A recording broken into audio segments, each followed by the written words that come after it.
I have the West on my list starting off. So let's go ahead and start with that one.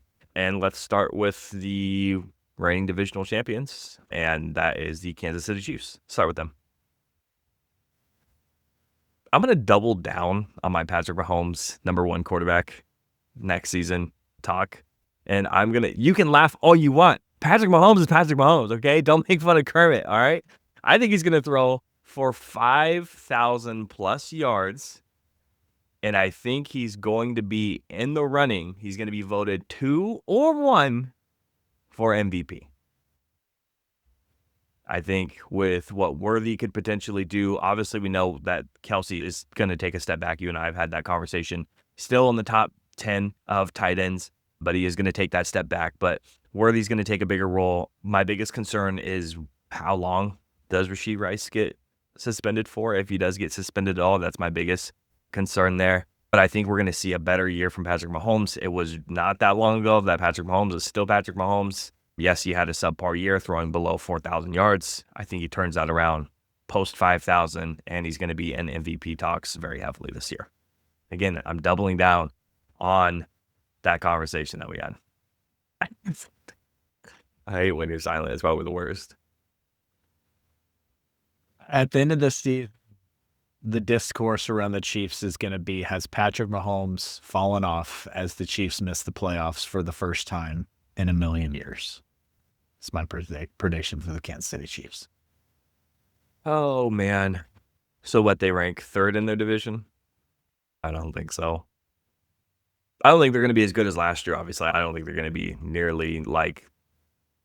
They got a lot of luck last year and a thing. You don't think the Broncos can win 11, 12 games this year? No, I think they can, absolutely. I just think Kansas City's going to be slightly better than them. Yes. We shall see. I'm excited. Slightly better than them. And I think they're going to be better than them in the division, which gives them the 2 spot. I think you and I are both on the same page, though, about the Chargers, right? Is that your next one? Yeah, this is a super mild take from us because we both know how we feel about the Chargers. Maybe some people don't, but it's a mild take in terms of they're going to win 12, 13 plus games this year. They're going to be fantastic. But I do think that they are a team that reaches the AFC Championship this year. I'm not saying they're winning it. I'm not saying they're going to the Super Bowl. I'm just saying I think that role goes to another team that wants it more. Would you say that you like the Chargers roster as it sits? Yeah, I think so. So when the Adam Schefter tweet hits your phone that the Chargers have agreed to a trade with the Washington Commanders to add Scary Terry to that roster, and they go on to win the AFC Championship, we will reference back to this conversation. Oh, man. I like that a lot. Damn. Oh, man. That's Terry plays on the outside.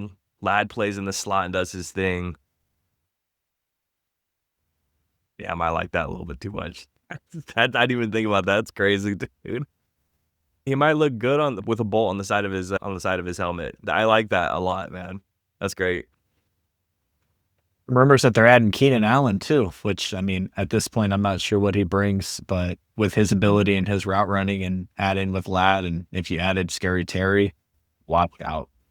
No, I'm with you, because anyone who's watched the podcast for any amount of time knows how we feel about Ladd and the quality of player that he is. And I think Terry is a great receiver. I still am just worried about the holdout situation. That's it. Guys who hold out usually don't do well for the next season.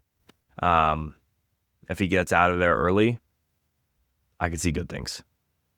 You want to move on to the Broncos? Sure. I've had 2 where I've doubled down on where I think they're going to be from 2 of our last videos that we've had, our episodes that we've had. I'm not going to double down on something. I'm just going to make it known that Sutton's going to have a full season this next year. I think he is going to play the entire year, and I think he's going to have his best year to date. I think he's going to post 1,200, 1,250 plus yards, 6+ touchdowns this next year. I think he's going to be fantastic. I think he's going to be great. I think Bo Nix is going to be great. If you look at the potential of Nix's growth with obviously Sean Peyton and his play calling, Denver's going to be a force to be reckoned with. And if Bo can take it to the next level, I think Sutton's going to be right there with him. The biggest problem that I see with him potentially not getting the 1,200, 1,250 yards is 12% drop rate and then some target potential push back and forth between Marvin Mims, because I know he got a lot of looks towards the tail end of the season. But I think that the 1,250 is very possible for him. I agree with you in terms of the explosive season that Bo Nix is going to have this year, but it's not on the back of your guy. Once again, couple of apologies here. Sorry, Brock. Sorry, George. But Evan Ingram is your tight end number 2 in this Sean Peyton offense this year. Well, we talked about our positional rankings for the tight end. That was one I think I had a 10, right? Where I was like, man, I could see it, man.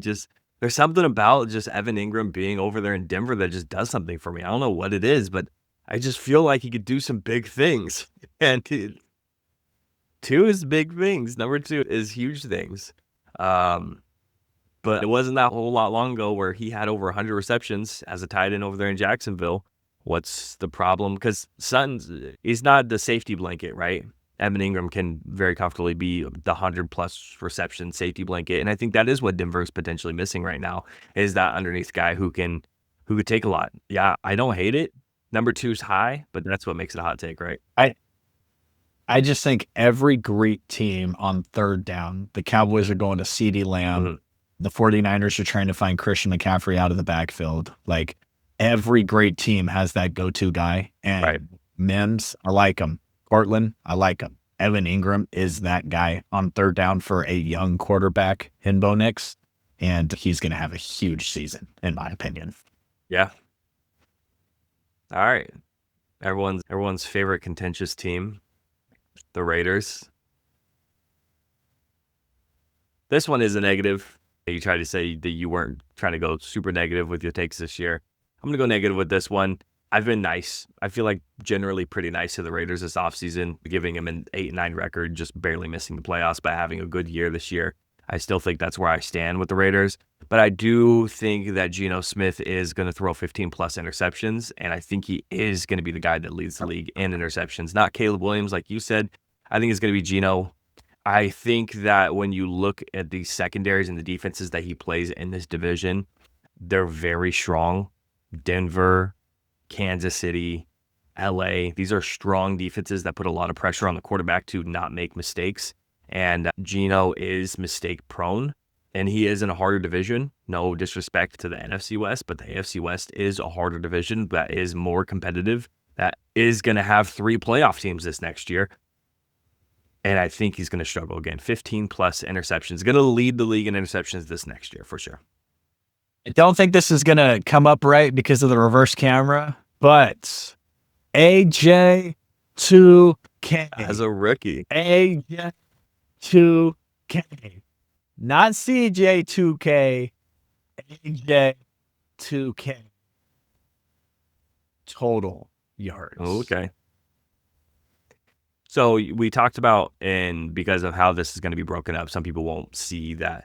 We talked about that Brock isn't going to be the number 1, or now, if they're watching this divisional way, or the number 2 tight end this year. And we talked about why is it that Brock is not going to be the number 1 guy over a guy like Sam Laporta.